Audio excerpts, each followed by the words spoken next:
salamat sa araw na ito. Ito ang aming Diyos na mapagmahal. Pinupuri ka namin, O God, pinasasalamatan.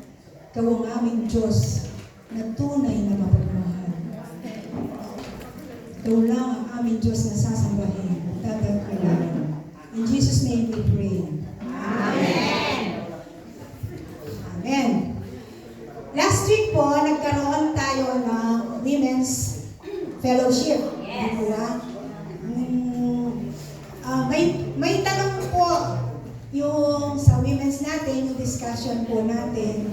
Ang tanong po, sino ka noon? At paano ka binago ni Lord ngayon? Before and after. Siguro po, dahil nandito po tayo sa church, meron tayong pagbabago na naramdaman sa sarili natin.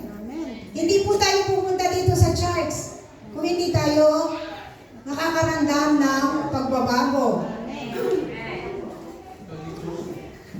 Dito po, sa ano nito, kapag nakakaranas po tayo ng trials, tulad niyan tayo, halimbawa tayo po ay bago sa church, makakaramdam po tayo ng trials. Yung pagsubok, titingnan ni Lord kung gaano ka katatag. Yung hindi ka bibitaw. Kung kailan ka nagpapagamit kay Lord, bibigyan ka niya ng trials. Katulad po yan ng pagpasok sa sundalo. Hindi ka makakapagsundalo kung hindi mo malalampasan yung mga trials. Magta-training muna tayo, di po ba? And then magka-graduate ka to become a true soldier. Because we believe in Him. Kaya tayo naniniwala sa Kanya. Oh, bakit tayo naniniwala kay Lord? Bakit po nandito tayo? Dahil po, mayroon tayo? Ano po, bakit po nandito tayo? Mayroon tayong faith kay Lord. Amen. Hindi po tayo magpapatuloy. Hindi po tayo magpapatuloy sa gawain ito kung wala tayong faith kay Lord. We believe in Him. Tulad niyan, kung may problema, kung may sakit ka, kay Lord tayo lalapit. Wala nang iba. Kung may sakit ka, magdadasal ka, dapat pagalingin ka, and then pupunta ka sa doktor. First, God. Seek help from God. Sabi nga dito sa Matthew verse 21 to 22, and whatever you ask in prayer, you will receive if you have faith. Talagang yung faith, matibay kay Lord. Yung faith, ang ano natin, yung faith lang. Faith in God will change your life. Babaguhin po niya tayo, unti-unti. Amen. Hindi yung totaling babaguhin ka niya. Wala pong ganon. Unti-unti po tayong magbabago. Mararamdaman po natin yan sa sarili natin. Sa sarili mo, kung mayroon kang nararamdamang pagbabago.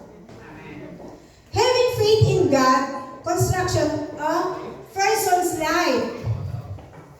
Offering to face strength, yung lakas, yung mga challenges, the courage to overcome the obstacles, yung tapang mong mahaharapin yung pagsubok, and peace in the midst, ups and down.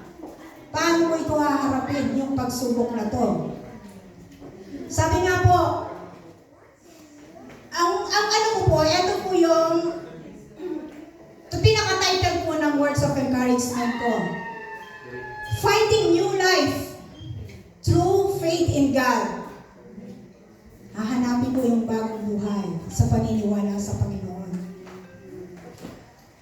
Tulad po ito, kapag nag-attend po tayo ng church, na mararanasan natin yung pagsubok, makakaramdam po tayo ng pagkukutya. Hindi po ba nakaranas na kayo ng ganon? Makakaramdam po tayo ng ganon. Kami mismo mag-asawa, nakaramdam na kami ng ganon. Which is, para kay po kami. May pinuntahan po kaming birthday. Na-late po kami. Saan kayo galing? Sabi. Nag-charge kami. Nagtingin sila. Tapos tumawa. Di ba may mararamdaman ka ng ganon? Hindi lang yun. Sabi ko sa asawa ko, magpatuloy tayo, wala naman. Para kay Lord. Dahil si Lord ang ano natin. Personally po, yun ang mararamdaman mo, meron pang iba. Minsan, sa pamilya, nagkakaroon po tayo ng problema. Kung kailan nandun ka na kay Lord, nagpapatuloy ka na, makakaranas ka ng pagsubok. Maraming pagsubok. Kung mataas, kung yung pananampalataya mo, kung faith mo kay God, hindi ka bibitaw. Bagkos, lalo kang magpapatuloy. Di po ba? Pagpatuloy po tayo, makakaranas tayo ng ganyan. Hihingin po natin kay Lord. O kung minsan naman po, meron naman, uhusgahan ka. Hanggang kailan kaya siya mag-charge? Hanggang kailan kaya siya mag-charge? Siguro isang buwan, 2 buwan, tingnan natin. Susubukan siya, tinitingnan siya eh. Hindi nila alam. Mas lalong tinataas ni Lord yung mga taong ganon. Yung bang magtatagal ba siya? Hindi, pabayaan po natin sila. Basta ang importante, kay Lord tayo. But because, nandito nga po tayo, God is with us. We have faith. Meron po tayong faith kay Lord. Hindi po tayo magpapaano sa ating kaaway. Hindi po tayo magpapatalo. Mas matibay si Lord. Hindi po ba? Huwag tayo magpapatalo sa kaaway. Mayroon kang naririnig. Huwag ka nang magpatuloy, no? Basta kay Lord, magpatuloy tayo. Sabi nga po sa Santiago or sa James 1 verse 12, pinagpala ang taong nananatiling tapat sa Kanya sa kabila ng mga pagsubok. Pinagpala ang taong nananatiling tapat sa kabila ng mga pagsubok. Sapagkat matapos niyang malampasan ang pagsubok, tatanggap siya ng gantimpala ng buhay na ipinangako ng Panginoon sa mga umiibig sa Kanya. Kaya po, magpatuloy po tayo para pagkakaroon po tayo ng gantimpala. Amen. Yun po yan. So, dapat po tayo natin, basta magpatuloy lang po tayo sa paniniwala sa Panginoon. Lalo na ngayon, nowadays, makikita mo sa mga social media, yung mga maiinit ang ulo, dahil lang mga yan, lack of faith in God. Amen! Di po ba? Lack of faith yan. Nakakaano na sila, puro social media, nakakalimutan nila si Lord. Which is Lord. Put God first in your lives. Amen. Magkakaroon ka ng magandang buhay. Amen. How does faith? Paano kaya? Ako po, faith, binago po niya ako. Noon, ganun po ako. Ngayon, babaguhin. Makikita po yung difference po. Faith in God changed me as a person. Before po, palaban ako, mainitin ang ulo ko, tumatawa si brother. Kasi po, totoo. Mainitin ang ulo ko. Walang matanda sa akin. Yung mga kapatid ko, sinasagot ko po yan. Walang matanda. Dahil, ang alam ko, tama ako. Which is not, hindi rin maganda yon sa sarili. Yung nararamdaman ko ngayon, dahil noon, ginawa ko yun, hindi pala maganda yon. Be humble. Marirealize mo sa sarili mo. Yun ang natanggap ko sa sarili ko na nagkaroon ako ng unti-unting pagbabago as a person. Yung pagiging mainitin ng ulo. Babaguhin ka niya. Yung asawa ko dati, palagi hindi yan nakasimangot palagi dahil mainitin ang ulo ko. But because God is the center of our marriage, nagpapatuloy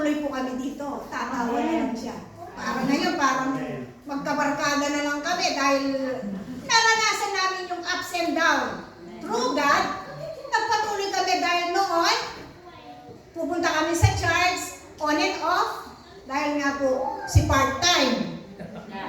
Dahil ngayon, tinorget ko yung part-time pag linggo. Kay Lord ako, dalawang oras lang, dalawang oras. Magkakaroon ka ng, marirelieve lahat ng mararamdaman mo. Amen. Amen. Binago ako ni Lord, spiritually. Ito, yung growth, as spiritual growth ko po, nagbago. Dati, magdadasal ka na, tama na yon. Pero hindi kulang po pala yon. Every Sunday, give your time to Lord, church. Magcha-church po tayo. Amen. And then, magkakaroon po tayo after church. Kung minsan, mayroon po tayong Bible study. Yung mga discipleship. May mga church obligation po tayo. Dahil yan, yung spiritual growth ko po, binago ni Lord. Kaya po, nagpapasalamat ako dito sa Church on the Rock family dahil sila yung second family ko. Amen. Instead of yung routine po namin ngayon, trabaho sa mga anak ko, sa church. Umikot lang yun sa isang araw, ay sa isang linggo. Trabaho sa mga anak ko, sa church, wala na yung ibang pinupuntahan. Kapag Sunday, sa church lang po kami. Amen. Amen. Amen. Amen. And then po, binago din po ako ni Lord emotionally. Amen. Tayo po yan. Amen. Yung emotion po natin, magkakaroon po tayo ng self-control. Amen. Amen. Self-control. So ngayon, tumatawa talaga siya kasi masaya siya. Self-control. Dahil ngayon, sabi ko na nakokontrol ko na yung sarili ko. Amen. Hallelujah. Dahil noon, mataas palagi yung parang high blood palagi. But because, sabi ko nga, first, God, to have a perfect relation. Hindi naman po perfect, to have a good relation. As a couple, hindi po ba, ilagay niyo po, ang marriage po, kung kulang ang foundation niya, matutumba. Tulad po yan ng bahay. Kung kulang po ng simento o hindi siya gaanong matibay, magko-collapse din po yan. Kaya, ang ating sangkap, ang ating, paano matitibay ang relationship? Put God first in your marriage. Amen. Matuto tayo. Si God ang sentro ng ating buhay, ng ating magiging ng ating marriage para maging successful po. Ang ano po niyan, ang self-control ay, yun nga, mainitin ang ulo mo, no? And then, tulad yung nga po yung nakita natin sa social media. Dahil yung self-control nila, hindi napigilan, may nadamay. Which is not good. So, pagkakaroon po tayo ng self-control, kung mayroon po tayong may problema, be humble. Magpakumbaba ka na lang. Hindi ka naman bababa kung ikaw ay magpapakumbaba. Bagkus, tinataas ka ni Lord kapag ikaw ay nagpapakumbaba. Amen. Lalo kang tinataas ni Lord. Amen. Nagpapakumbaba po. At saka po, ito pa yung isa. Sabi nga po dito sa 2 Corinthians 5 verse 17. Favorite po natin yan. Na-memorize na po natin yan, lalo na si Brother Tulo. No? 1 Corinthians 5:17. Therefore, if anyone in Christ, the new creation has come. The old is gone and the new is here. Tapon na natin yung old. Punta na tayo sa new life. Dahil nakita na natin yung new life natin kay Lord. Nakita na natin siya. So, sabi nga po yun. And pangatlo po, yung new perspective, yung bagong pananaw. Dahil nga, binago ka na ni Lord. May bagong pananaw ka na. Faith can shift your perspective from fear to trust.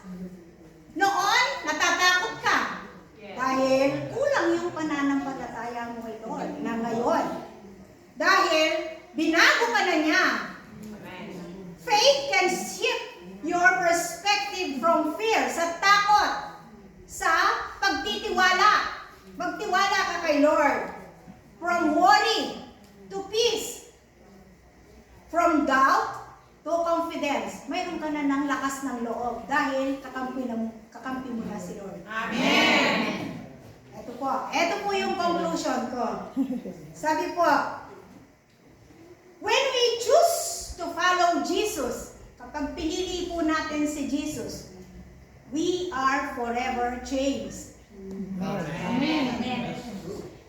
If you have faith in God, if you have faith, then you have hope.